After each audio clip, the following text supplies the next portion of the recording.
नमस्कार। इस अंक में आप सभी का बहुत बहुत स्वागत है। आगरा के एक स्कूल के प्रिंसिपल साहब ने सुप्रीम कोर्ट के टेट निर्णय को लेकर 3 महत्वपूर्ण सवाल मुझसे पूछे हैं। हालांकि अब वे 2 साल में रिटायर होने वाले हैं। वे इस निर्णय से तो प्रभावित नहीं हैं, लेकिन उनके स्कूल के बहुत सारे शिक्षक सुप्रीम कोर्ट के टेट निर्णय से प्रभावित हैं। आज के इस अंक में उन्हीं 3 प्रश्नों का उत्तर देने का प्रयास करूंगा।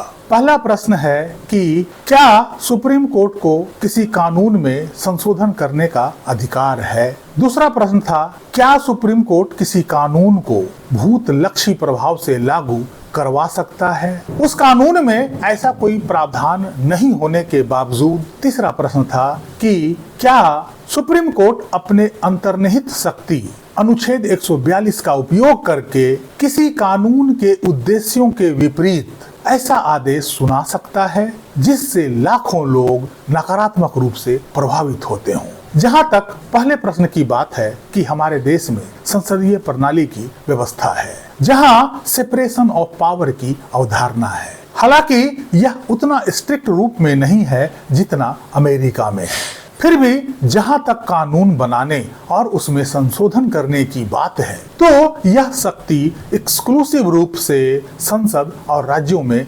विधानमंडल को प्राप्त है। सुप्रीम कोर्ट के पास किसी कानून की संवैधानिकता जांचने, उसकी समीक्षा और व्याख्या करने का अधिकार है। सुप्रीम कोर्ट को किसी कानून की व्याख्या करते समय यदि यह महसूस होता है कि उस कानून में संशोधन या किसी बदलाव की जरूरत है, तो वो केंद्र सरकार को इसके लिए सलाह दे सकती है, लेकिन खुद उसमें संशोधन नहीं कर सकती। जहां तक 1 सितंबर 2025 के निर्णय की बात है, इसमें सुप्रीम कोर्ट द्वारा आरटीई एक्ट के सेक्शन 23(2) और उसके दोनों प्रोविजो की इस तरह से गलत व्याख्या की है, जिसके कारण उसका उद्देश्य ही बदल गया, उसका पूरा स्वरूप ही बदल गया। यह इस एक्ट में एक संशोधन जैसा हो गया। ऐसी व्याख्या गलती से हुई या जानबूझकर की गई, यह कहना तो बेहद कठिन है। दिक्कत यह है कि इस गलत व्याख्या को न तो शिक्षकों के तरफ से उपस्थित वकीलों ने इसका विरोध किया और न ही वे उन्हें सही करने का प्रयास किया। सुप्रीम कोर्ट में इतने बड़े बड़े कानून वेत्ता, कानून के विद्वानों से इतनी बड़ी गलती होना निश्चित रूप से चौंकाता है, आश्चर्यजनक लगता है। कोर्ट में एक अधिवक्ता की भी जिम्मेदारी होती है कि किसी कानून की व्याख्या में वो कोर्ट की मदद करे। फैसला चाहे जो भी आए, लेकिन किसी भी अधिवक्ता द्वारा आरटीई एक्ट के सेक्शन 23(2) और उसके दोनों प्रोविजो को ठीक प्रकार से नहीं समझाया गया। इस कानून के बारीकियों पर किसी ने भी ध्यान नहीं दिया। दूसरा प्रश्न कि क्या कोर्ट किसी कानून को भूतलक्षी प्रभाव से लागू करवा सकती है?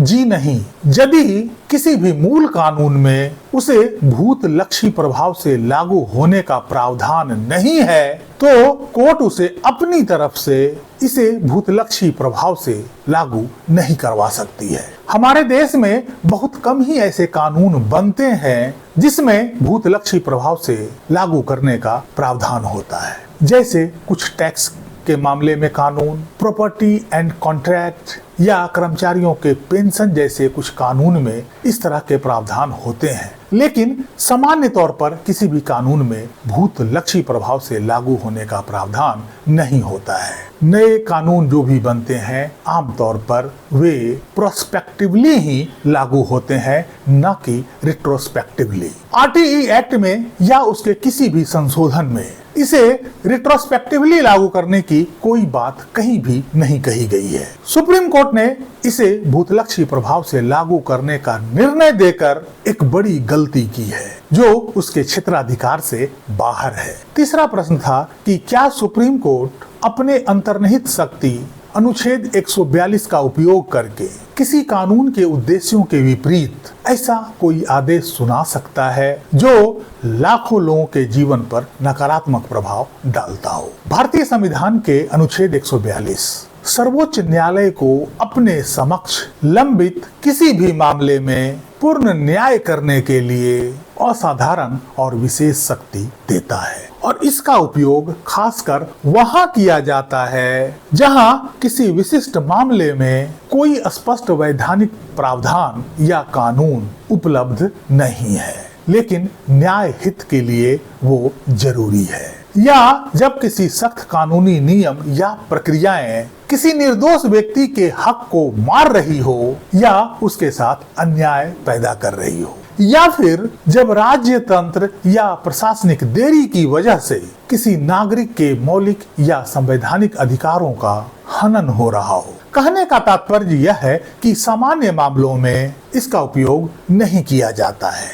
इसे केवल अत्यंत विशिष्ट और जटिल परिस्थितियों में ही आजमाया जाता है जहां सामान्य आदेश नाकाफी हो, और इसका उपयोग खासकर सकारात्मक रूप में किया जाता है। किसी व्यक्ति या विशेष वर्ग को न्याय देने के रूप में किया जाता है, उसके अधिकारों को छीनने के रूप में नहीं। समाज के किसी वर्ग की स्थिति पहले से और खराब करने के लिए इसका उपयोग नहीं किया जा सकता है। उसके ऊपर कोई नई चीज थोपने के लिए इसका उपयोग नहीं किया जा सकता है। इसलिए सुप्रीम कोर्ट ने अपने 1 सितंबर 2025 के निर्णय में टेट को लेकर जो फैसला दिया है और सभी सेवारत शिक्षकों के ऊपर इस कानून की गलत व्याख्या करते हुए टेट को जिस प्रकार से थोपा है, वो निर्णय पूरी तरह से 100% गलत है। मुझे उम्मीद है कि आप सभी को इन तीनों प्रश्न का उत्तर समझ आ गया होगा। यह भी समझ आ गया होगा कि सुप्रीम कोर्ट ने इस संबंध में निर्णय देने में कितनी बड़ी गलती की है, जिसके कारण आज देश के लाखों शिक्षक भुगत रहे हैं। इस अंक में यहीं तक। कैसी लगी जानकारी कमेंट करके जरूर बताइएगा। वीडियो को लाइक कीजिएगा, चैनल को सब्सक्राइब कीजिएगा। मिलते हैं अगले अंक में, तब तक के लिए जय हिंद, वंदे मातरम।